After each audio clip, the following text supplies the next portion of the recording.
Welcome back to the HubScale podcast, the podcast where we dive into the minds of security leaders all around the world.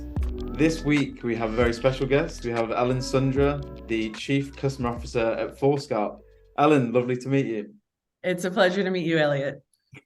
Amazing. And Ellen, for the listeners who don't know who Ellen is, who aren't too familiar with yourself, it'd be brilliant to just have a little overview as to your background and a bit of an introduction. Sure, thanks. So Ellen Sundra, I'm the Chief Customer Officer, as you mentioned, for Forescout.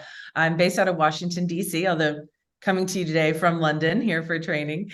So I have a little bit of a zigzag path. I started out as a programmer and realized that I really loved training and teaching people. I'm going to date myself here, but I loved teaching the architects about Windows when it came out. And so I pivoted to training and went into the training world, which then I got pulled into systems engineering. And then I sort of refer to myself as the reluctant leader, but went into leadership about 8 years ago and now run a global team at Forescout.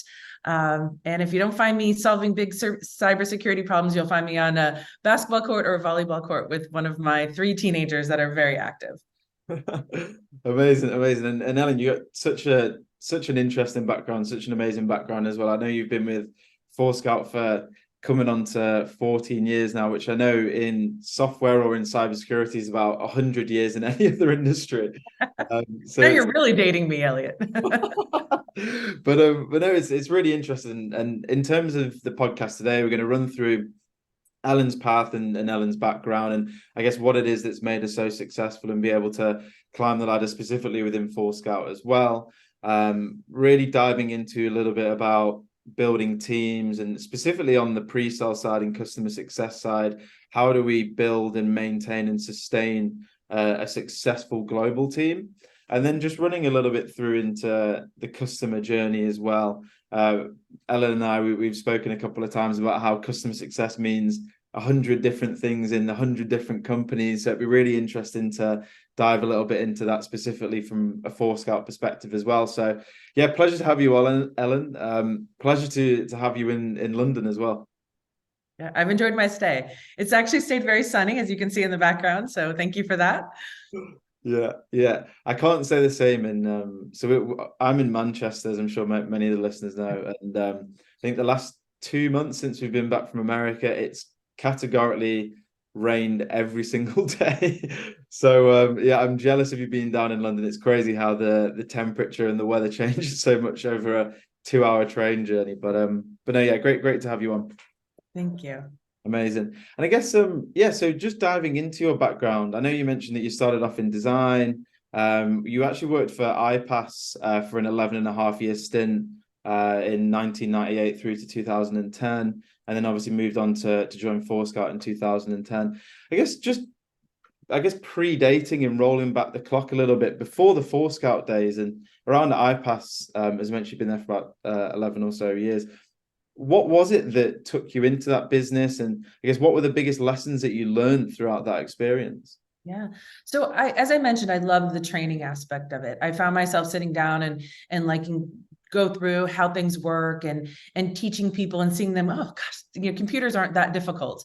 And so I decided to go into a training career for about 5 years. And I just traveled around the world teaching PC troubleshooting and Microsoft certification classes, data communications. And it was about 5 years into it when the travel got just a little bit too much. And someone said, if you're good at training and taking a very technical subject and making it understandable, you'll be really good in technical sales. And so I thought, I didn't think myself of a salesperson, but I went in, I started at UNet, CompuServe Network Services. So again, way back when, and I was introduced to sales engineering, which I didn't even know was a real job, right? It was like the best of both worlds. I got to be technical, but I got all the perks and the fun of sales and getting big deals. And so I did that for years, and I found a great team. We went to a couple of different companies, and that's where I landed at iPass. And I kind of honed in on my technical skills, working with the sales side of it. And as I said, once you build a good team and you have a lot of success, you tend to travel with that team, right? So I always feel like when I'm working with someone and they want to bring in some of their own people, I think, well, you're only probably going to bring in really good people, hopefully. But that's how I actually made the move over to Forescout. And so I was here probably 6 years, and I started on the federal team. And as at one point we were growing really fast. I think I started as employee number 64, and the federal team was really growing. And at one point they said, look, we need a leader for the federal team. And I was like, I don't know, that's really for me. But at the time, the sales leader said, look around.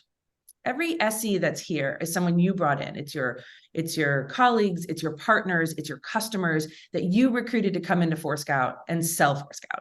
So whether you want to be their leader or not, you are. So at that point I said, oh, great. I'll take on the manager role of this team. And I very quickly realized how much I loved bringing the team together and how much success we had. And then the next year it was, okay, take on Americas. And then the next year it was take on the global team.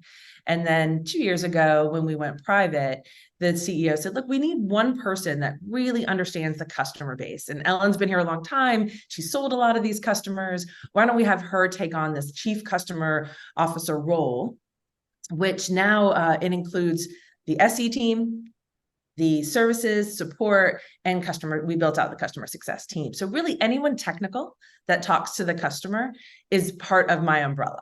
And it's one cohesive team that we really pull together and make sure the customer is successful. So I would say it wasn't anything that I ever sat down and said, I want to be a chief customer officer. Still relatively a new role, but my path and the skill set and what I enjoy to do has sort of led me to this role. Mm. Yes, it's super interesting because, as you mentioned, coming into Forescout, employee number 64, as you said, I know that now over that 14-year period, Forescout's grown to a super global business. I think over 2,000 employees. I can imagine that growth phase has been pretty incredible. I know we could probably pick apart so many different aspects and probably talk for hours about, I guess, any specific lessons and I guess like journeys that you've been through within that experience. But I know you mentioned that you'd stepped, I guess, almost reluctantly to an extent into that leadership role without even realizing that you were actually leading the team already. What would you say were the biggest challenges, just out of interest, in your first, say, 6-12 months of actually stepping into it? Because I know going from being a player coach or a leader or a mentor that people look up to then officially having a title where people are actually reporting into you is obviously a completely different dynamic. So how did you find all of that? Yeah, it was definitely an interesting move, because when you're a peer amongst a team and then you take on that first step of leadership, it's natural to be their friend, and you care about them, you're passionate about them, but you have to take on a different face, right? The complaining, the venting should no longer go downstream, it should be going upstream, and you should really be kind of looking at how you're presenting your team. It's also a very selfless job, right? You have to realize as soon as you go into leadership in any step, you no longer have the recognition, it's your team. And you have to find a lot of joy and a lot of pride in making your team successful. So usually I can tell when I'm building the team and we're looking for that leadership role, the first question is, why do you want to go into leadership? And if it's it's the next step in my career, it's what I think I want to do, it's usually not a great fit at that time. But if it's someone that says, look, I think I can make the team more successful, I have some great ideas about this is what I can do in the leadership role, those are someone that to me are that diamond that's really going to succeed as a leader.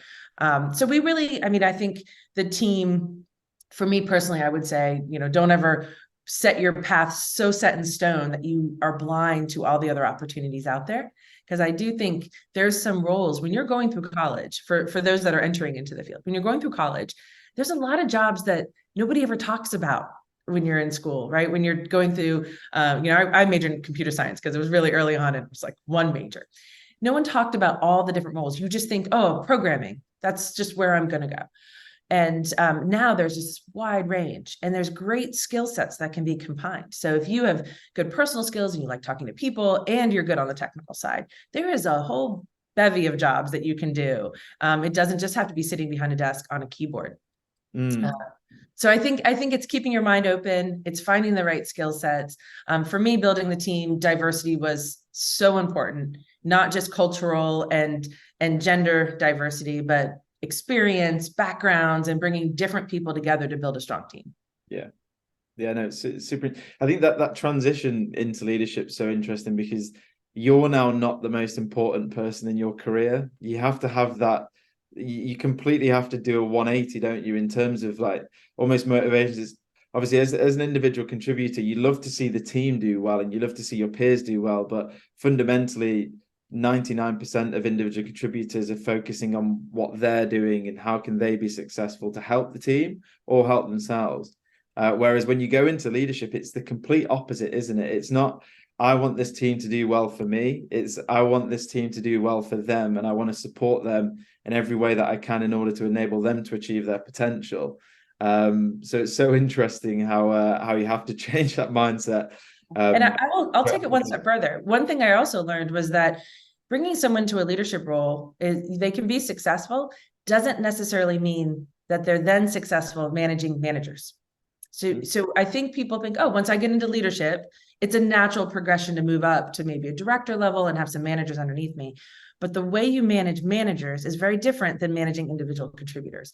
And I think often when we talk about enabling our teams, we forget about that step, right? Someone's now moving up, and now I have to coach that next new manager to do exactly what you just said, which is, make sure that they are then protecting their team.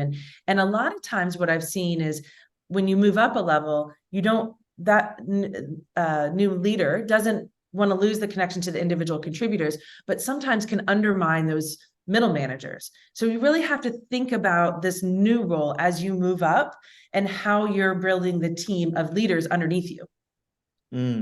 Yeah, there's so many different dynamics. And I think for me, that's the most interesting thing. It's all a puzzle, isn't it? It's almost like a chessboard, and putting all your chess pieces in the right areas, and then motivating and especially as a business grows, as we mentioned, like Forescout from 60 to 2000, and the matrix comes in, and then you add in so many different geographies and functions, trying to make sure that everybody's on the same hymn sheet and motivated and learning and developing. It's definitely an acquired skill, for sure. And I guess just out of interest, a question that I'm sure a lot of people would be super interested in, and this is something that we ask a lot of folks who come onto the podcast as well, is, of course, most successful individuals have mentors and peers around them that have helped them and provided advice throughout their career journey. What would you say has been like the single best piece of advice that you've ever been given in your career? Oh, wow. Well, I've been given lots. So to pick one would be really difficult. But I do think the push to leadership for me was, hey, look, taking a risk and maybe not just focus. I think people have to recognize really what your transferable skills are. And I think for me, I was always maybe underestimating what I should be doing or what I could be doing. So taking risks was something I really needed to be coached into doing. It wasn't a natural move for me. So I think that's probably one of the best encouragement I've been given. The mentorship is a funny thing because I think there's a label that's put on mentorship that has a sort of like, oh, you're a mentor, but I have a lot of coaches, right? I have a lot of people that have given me and helped me kind of transition through my career. And so it's hard to say there's one specific piece of advice, but I think, most people who make it to an executive level would not say their career went like this. It goes like this. And so my piece of advice to everyone that is kind of especially entry level is keep an open mind, right? Always look at relationships and think about like outside of your path, right? People might think, oh, I want to get to a CTO, right? Or I want to be a CEO one day, or COO or CFO, whatever it might be. But there's a lot of different paths to get there. And it doesn't always have to go through leadership. So for my team, I have a lot of really great engineers who've come and said, okay, I want to be a leader. It's my next natural step. But you can be a leader without managing people. And so we've kind of put together paths on our team that take you multiple routes to move up the ladder without having to just manage people. And I think that's important. So keep your mind open on what that next step might be. It doesn't have to just I'm going to be a manager of a team. Yeah. Yeah. And I think everyone, well, not everyone, but a lot of people have this stigma of being a manager, therefore means that you're more successful than the position that you were in before. And that's kind of the end goal. And the reality of the situation is not everyone's right for management, and not everyone wants to be a manager as well. And I think sometimes you have to kind of ask yourself, like why, going back to what we were saying before, why do you actually want to be a manager? Is this something that you want? You then go from having yourself, your partner, and say, for example, your children as your responsibility, to then having a team of 10 people where you have to deal with all of their personal problems, motivating those individuals, and then of course having to deliver sometimes difficult feedback, and so on and so forth. So it's a completely different plate of challenges and issues. And sometimes when folks will think, right, I want to become a manager, they don't think about all of these things and what it's actually going to take. You may not get paid as much in reality, especially in some forms of sales roles. The manager won't get paid as much as the account executive, for example, and it's twice or three times the amount of stress. So yeah, I think it's really interesting choosing to go down that path. And as you mentioned, there's so many different routes of how you can get to the top or to get to whatever goal it is that you want to achieve. And I know you've obviously, Ellen, as a female, diversity is such an important thing within businesses, as you mentioned at the start, as you're building teams. I know you've won multiple like InfoSec awards, for example. I think here you won the top woman in cybersecurity, global winner for cybersecurity for the year. What advice would you give to females who are looking to build a career in cybersecurity? Yeah. I think, again, kind of going back to my style, which I think people underestimate. There's all sorts of studies that people have heard, right? Women like to check all 10 boxes on a job application before applying, where, sometimes men can only check a few and feel like, hey, I'll just get there, I'll make it. And so I think we kind of know now that women approach their job a little bit different. And so I would just say that we have to kind of really give ourselves credit for what we do and don't underestimate some of those soft skills that we bring to the table, like the communication skills or other cross collaboration skill sets that we bring, right? So that's very, very valuable when you're working in a team. And so one of the things that I did when I went into first took on the Americas leadership role is I looked at the job description, and it had a bunch of acronyms, and you had 802.1x and SNMP, and you get all these like technical acronyms that could scare people away. And there's just some simple protocols, right? If you understand one protocol, you can probably understand a lot of other protocols. And so we brought in a consultant, and she was amazing, and she helped us revamp our job description to be a little bit more open. At that point, there were 2 female engineers, and we are now at 6. It's still well under where I want to be, but we started to get a much more diverse applicant pool because we just worded our job descriptions to be a little bit more open. I'll give you an example. We had a woman who's somewhat new out of college and a couple of years, and she was a substitute teacher. And I looked at that skill set, and she did have some technical background from some internships. And I was like, wow, you teach teenagers. That's a really hard thing to do. Let's talk about how you can maybe move into some of these sales engineering roles or some of the roles that we have. She's now incredibly successful, and there's multiple teams at Force Scout that are kind of pulling at her and that want her. So I think for women, we shouldn't underestimate all the skills that we bring. And we should really talk about our transferable skills, what we bring to the table, especially if you're entering into cyber. Right? Critical thinking, multitasking, all of that is really, really important, right? Thinking outside the box, talking, collaborating. Those are things that are really hard to teach. I can teach you all the technical subjects. I can teach you protocols. I can teach you networking and security. It's really hard to teach someone how to relate to other people and to work as a team, right? So yeah, I think, I said the word team. I'm really big on teamwork. So when I see someone that has a sports background, I'm always like, this is probably someone that knows how to navigate through a team. So I do think that we should think about our full experience and what we bring to the table. Yeah, no, amazing. I think that brings us on to the next topic really seamlessly, actually, which I think is a super interesting one. It's definitely going to be one looking into 2024. I know this year's been a bit of an interesting one, of course. From a market standpoint and a macroeconomic standpoint. A lot of businesses now are looking at building teams and how are they going to assess, how are they going to, I guess, recoup maybe some of the losses from 2023, not just from an enterprise standpoint, of a business with 2,000, 5,000, 10,000 employees, but also down to the earlier stage startups as well, which is building teams. I know obviously you've run the global SE team, you run the Americas SE team. How so when you first stepped into the leadership team, what did the team actually look like, just out of interest? Yeah, it was very siloed, right? There were people doing their own selling. If like, for instance, I would go over to Singapore and I would work with the team and talk about Forescout and listen to them. And the way they talked about Forescout was completely different than the way we talked about it, right? So I think bringing the team together and kind of solidifying not just the story, but also the success. So they could, when I went over to Singapore, they wanted to know, what is the US federal government doing?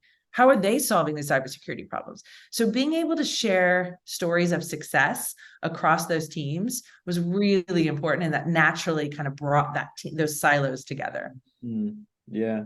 I think it's like you said, one thing kind of leading the Americas, where although obviously the Americas is such a vast landscape, it's a completely different kind of kettle of fish when you start to add in EMEA and then APJ, and obviously, like you said, very siloed, maybe different cultures in different pockets and different ways of working. How did you, I guess, like successfully, or I'm sure it's an ever changing and ever evolving challenge, isn't it? But how have you, to your best extent, managed to kind of bring everything together into more of one solidified unit as a team?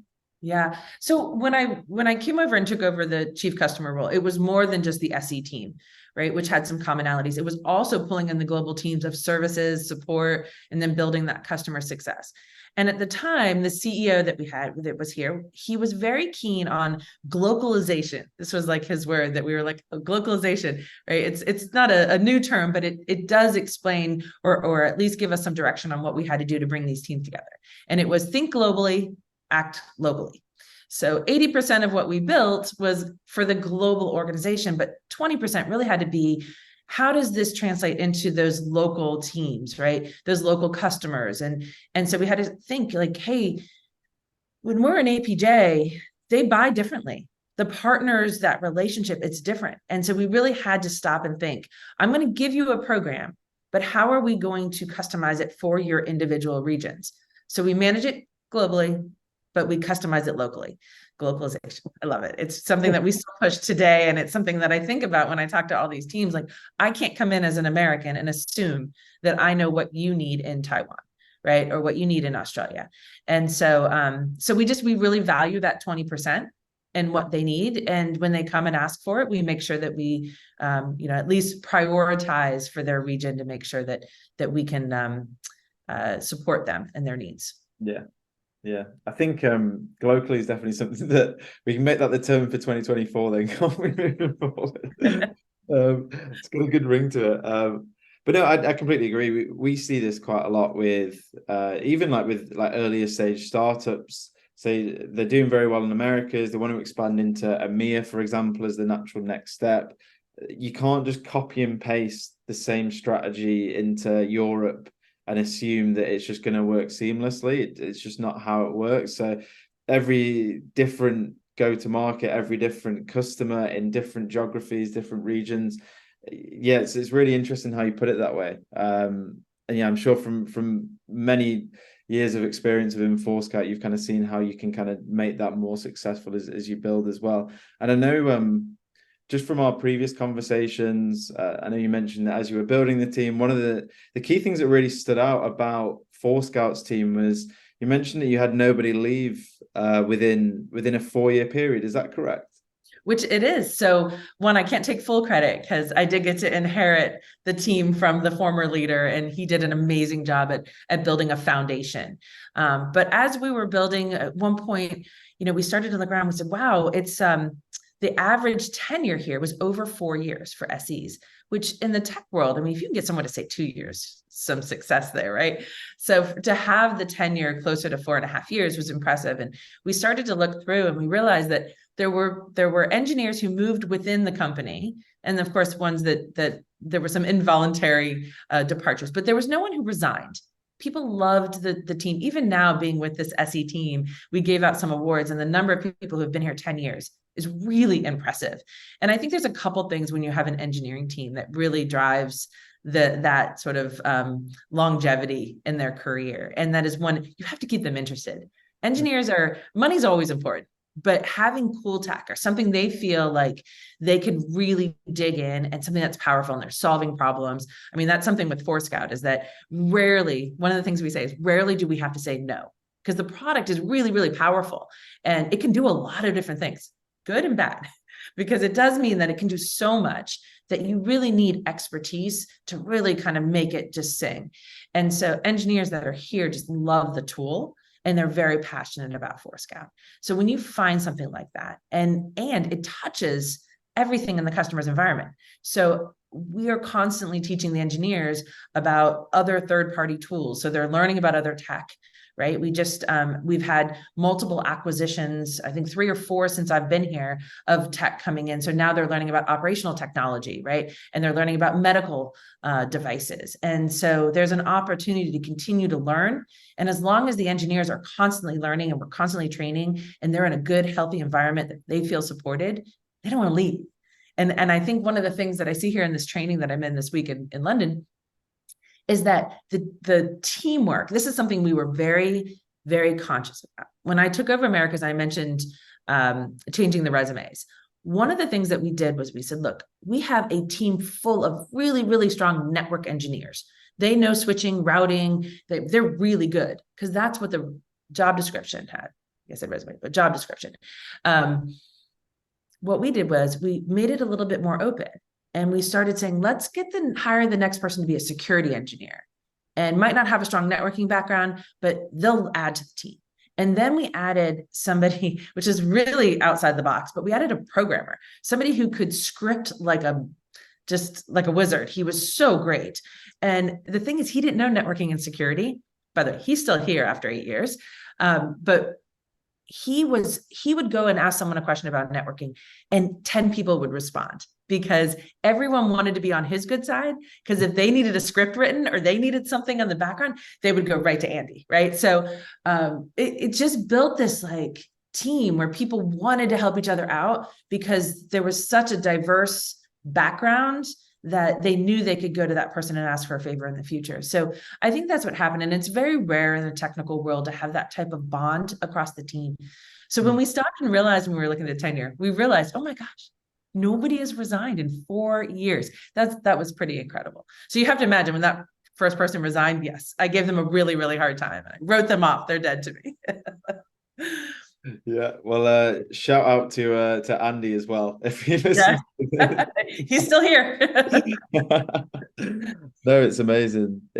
And like you said, especially in the tech world, 4 years, 4.5 years is really impressive. I'm sure that must be some form of like industry record, or especially on the team of that scale. So yeah, no, that's amazing. And I know obviously keeping the engineers and the pre-sales team learning, developing, improving is super important. And I guess that's one of the keys to the staff retention. And as you mentioned, Forescout's technology is something that is going to keep folks motivated day in, day out. But I know when you peel that back a little bit further, I guess one of the key things to the staff retention would be hiring the right people in the first place for the business.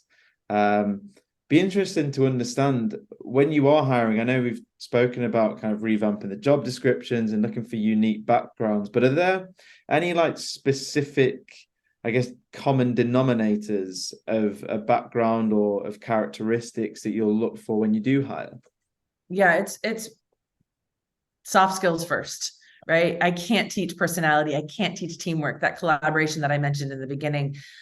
Typically we'll have the recruiters and the first line managers do some of those first conversations to vet them technically. But if they can't have like a really good conversation, just a real conversation, not even just about the work and the job, I think that's important because they have to fit in. Right?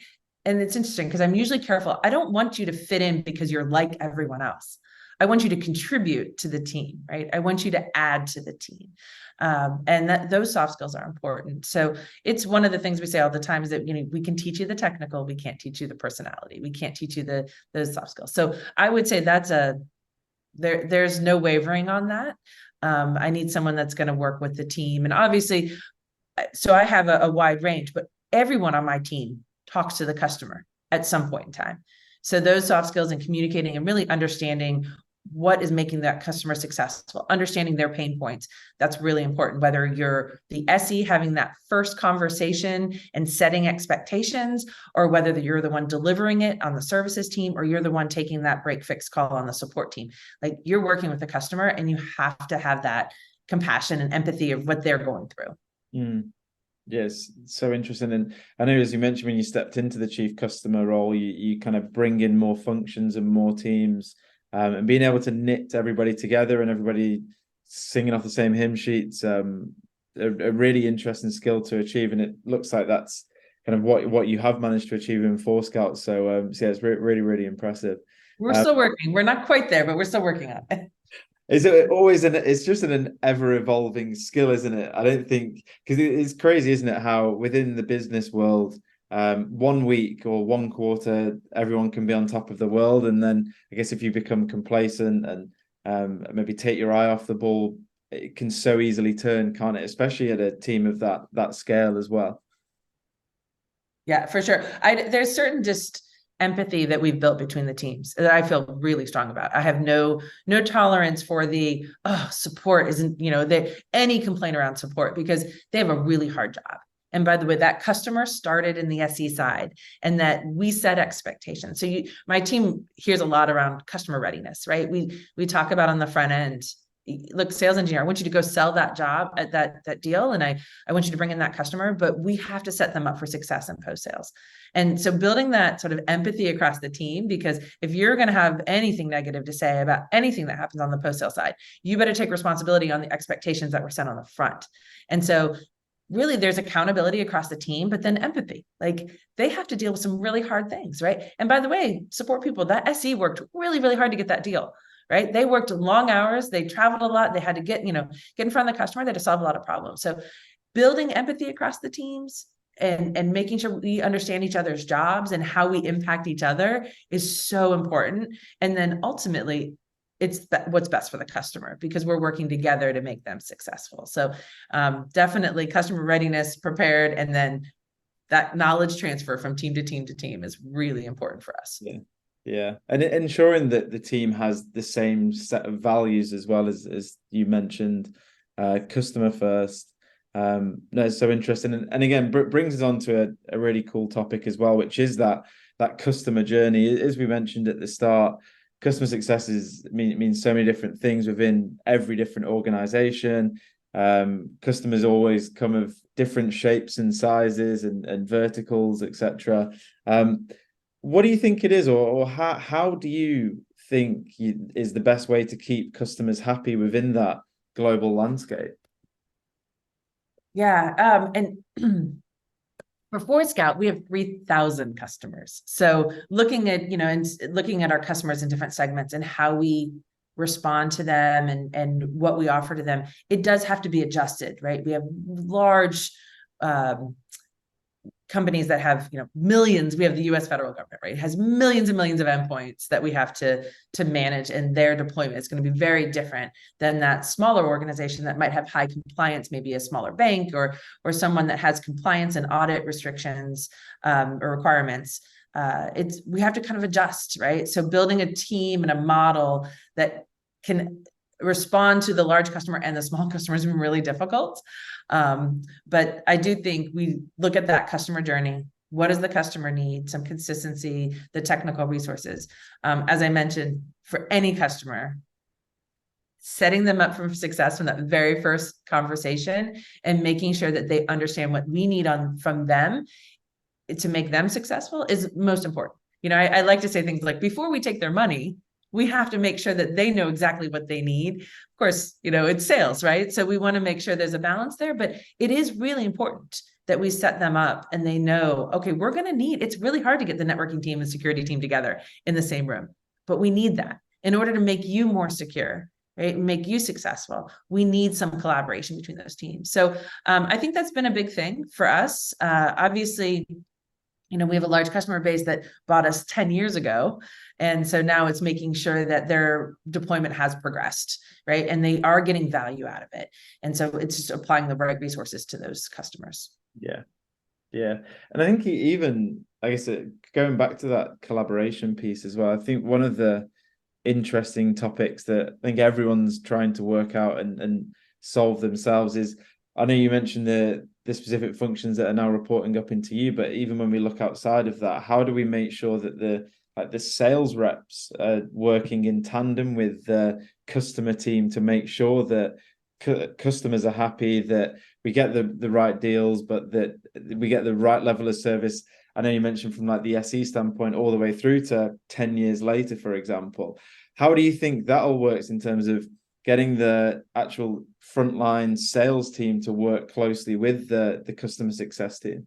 Yeah, so that's actually when I took this role on, the first thing we did, I had a great team that kind of took on this whole chief customer office team, and we talked with a lot of customers. And one thing that we saw consistently is that they would talk from anywhere from 6 to 10 different people at Forescout. Oh, well, I have a renewal rep, and I have a engineer, I have an architect, I have an SE, I have an account rep. And so the customer is like, sometimes I don't know who to go to. And then if I have a technical issue, I call support, and now I have support and I have a PCE, and oh, I purchased additional SAM, which was a service account manager. And so we actually built out, last year was our first full year at Forescout having customer success. And it was we're going to pull in some other roles and just test it out. We did some beta with customer success. So we're still relatively new. We're going on our second year with customer success. And what we realized was that collaboration between the CSM, customer success manager, and the account team is really, really critical, right? Because you don't want that pulling of who owns the customer, right? If the account team is going to own the renewal and they're driving that sales, then the CSM really need to be part of their team and their pod. So when we say account team, it should be with the CSM and with the SE. So it's a culture we're building here because it's still so new. But the key thing is the CSM brings so much value that as soon as the account rep is saying, oh, I have a CSM on this account, like this is fantastic, as long as they see the value, and this isn't additional work for them, but it's an additional resource to make the customer healthy, we find it's a really good combination. But it's important to come in adding value, because it is a little bit more work for the account teams to now include somebody else in their conversations. And then the CSM is that consistent person in post-sales on a day-to-day driving the success plan. So we've really had to put some process in place, and we found that if we hold to that, then everyone sees some value and they're all willing to put in a little extra effort to make it happen. Yeah. No, it's amazing. It's amazing. We could literally talk about this for hours, I'm sure, because there's so many different areas, but we might have to come back and do a 2.0 or something like that in the future. And we can talk about how in 12 months time, how that team is carried on building and the successes for the customers and things. But yeah, it sounds amazing. And I know we're running up to the end of our time here, Ellen, but just to, I guess, finish off with the same question that we ask everybody on the podcast. If you could go back to Ellen Sundra just starting out her career, what advice, or what would be the one piece of advice that you would give her? Oh, wow. I probably would have held on to some more of those relationships that I built early on. Now that I'm later in my career, I wish I would have made the effort to stay in touch with more people early on. Relationships are so important. And I think now I look back and I'm trying to rekindle some of them. Sometimes it works, sometimes it doesn't. Usually it's fun to kind of go back on that. But I think just across all of the customers that I kept, especially ones that we had great success working together with early on in my career, and those people, I do find myself wanting to work with a lot of those same people now. And so if the bigger your circle, the more people you have to pull from. So from day one, I would say even in college, right? Building as many relationships as you can in college and those connections, because you're always going to run back into them. And I went to a really, really small school in Florida, really, like 1,200 students. And when I run into somebody that went to Rollins College, it's always like fantastic, even if it wasn't at the same time. So just make as many connections as early as you can, and just foster those. Yeah, amazing. Well, Ellen, it's been an absolute pleasure. Yeah, been amazing to have you on. Amazing to hear about your journey and some of the pieces of advice that you can give to the audience listening today. Yeah, we'll see you around. Enjoy the rest of London, and good luck for next year. Thank you, Elliot. I appreciate it. Take care.